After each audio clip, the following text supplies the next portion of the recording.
kutosha, hatukusaidika huko. Leo tumekupata wewe, umemaliza shida zetu, magonjwa, shida mbalimbali, umetuponya kwa bure.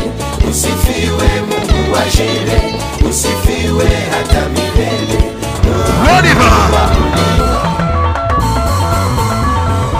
Rusha kata muziki.